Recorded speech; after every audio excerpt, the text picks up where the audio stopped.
Por que é importante incluir a voz das crianças na elaboração de políticas públicas? Gente, vocês estão antenados, hein? Olha, parabéns aqui. Olha, tô falando sério. Eu tenho maior orgulho da comunidade. Hoje nós somos 1.000 e poucos.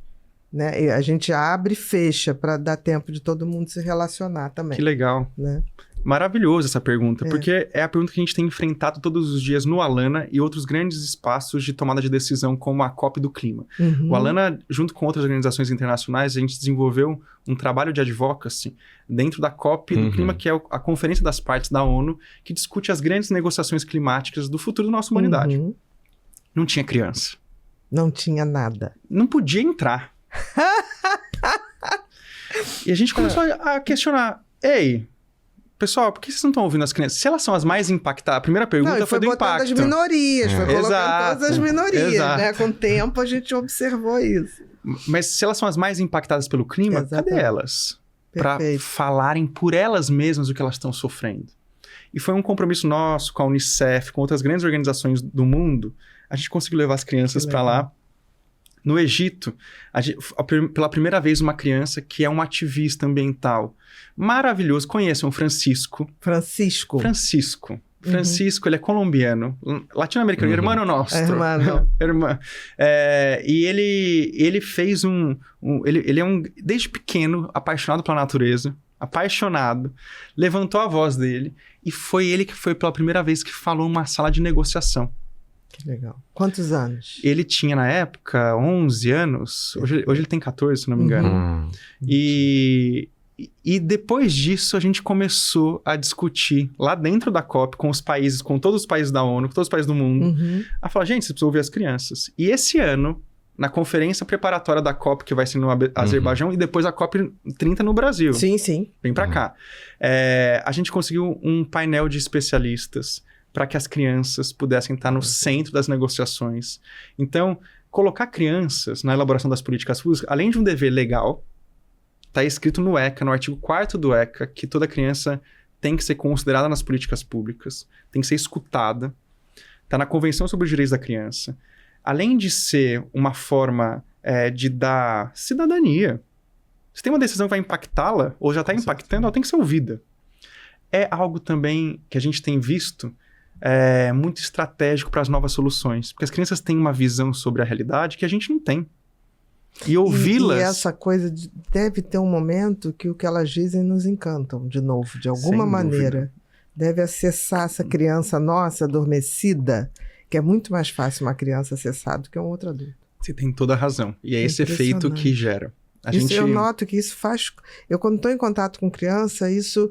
E eu, toda vez que vou estar em contato com criança, eu dedico aquele dia. Esquece celular, não vão me achar. Porque eu falo, eu vou estar com as crianças. E aquilo é um mundo à parte. É um recomeço do mundo. Sabe quem disse isso? Guimarães Rosa. A cada criança que nasce, o mundo torna a começar. Ele recomeça, é um recomeço. Olhar para a criança talvez é um encontro nosso com a possibilidade do recomeço. E é por isso que é tão bonito a gente naturalizar a criança no nosso convívio. Naturalizar o choro, naturalizar que ela está em aprendizagem, ela vai dar trabalho. Tá tudo bem, porque adulto dá trabalho também, a gente não reclama. Exatamente. Quando a gente vai numa festa, alguém passa do ponto, a gente fica reclamando? Não, faz parte. E criança faz parte chorar, faz parte se entender, faz parte não conseguir ter o controle inibitório para lidar com as próprias emoções. Faz parte, repetir 200 vezes aquilo que elas gostam. Isso é a vida. Exatamente, estão aprendendo. E mais do que isso, que nós aprendamos com elas. A gente tem muito a aprender com as crianças. Ou talvez a reaprender com a relembrar, né? Daquilo que a gente esqueceu. Reconectar. É quase como uma religião infantil. É reconectar com a nossa criança. Quando você falou desse menino que estava sendo ouvido, me deu a sensação... Eu tenho uma mente muito visual, eu me vi lá. E eu me vi tendo essa sensação. Caramba, ele conectou num pensamento infantil que eu já tive. Eu acho que isso, quando é acessado, é irreversível. É irreversível porque faz parte da nossa estrutura. Exatamente. A infância é a nossa estrutura. Está na nossa base. Não, a gente não é A gente só é o que a gente é hoje em função da infância, pro bem e pro mal. Exatamente. Então, que a gente cuide delas e que a gente escute elas. Mais do que incluir a voz, é considerar essa voz. Exatamente. Não é botar ali para fazer número, né? Ou para tirar fotinho, não. É parar e ouvir. Exatamente. E a gente vai aprender muito, gente. Não é à toa que algumas tradições pelo mundo falam que se quiser realmente transcender, que vire uma criança. Exatamente. Que vá para outros... Que reconheça a realidade das infâncias como algo central para o desenvolvimento humano. Tem uma frase que corre na internet, quando eu crescer, quero ser criança. Que maravilha. Cresceu, voltou. Eu quero ser criança, exatamente. Um parênteses, eu ouvi essa brincadeira de frases. Como chama? O poeta Manuel de Barros? Manuel de Barros. Eu vi... Ele é maravilhoso, né? Porque ele fala sobre criança e fala sobre natureza. Pra mim, assim... É a simplicidade, é a sofisticação da simplicidade, é ele. Não tem maior sofisticação do que a simplicidade. Aliás, é o grande desafio da vida, né? Eu que fui formado em Direito, que a gente tá acostumado com juridiquês. Nossa.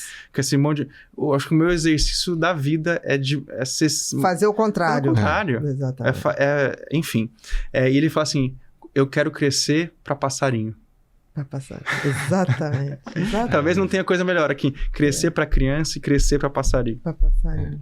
Oi, queridos. Aqui é a Bia. Tô passando para compartilhar uma notícia maravilhosa com vocês. Nosso aniversário de 1 ano do Pod People está chegando e preparamos uma noite inesquecível com convidados super especiais que vocês não vão querer perder. Primeiramente, temos a honra de receber Anaí D'Amico, uma das psicólogas mais renomadas do Brasil. Anaí realiza um trabalho extraordinário, ajudando milhares de pessoas a compreender-se melhor e a encontrarem equilíbrio em suas vidas. Ela trará toda a sua experiência e conhecimento para uma conversa profunda e esclarecedora sobre a mente humana. O nosso evento será no dia 16 de julho de 2024, às 20 horas, no Teatro Claro Mais, Rio de Janeiro, em Copacabana. Garanta já o seu ingresso clicando no link que está aqui embaixo e venha celebrar com a gente o primeiro aniversário do Pod People. Vai ser uma noite repleta de surpresas, aprendizado e muita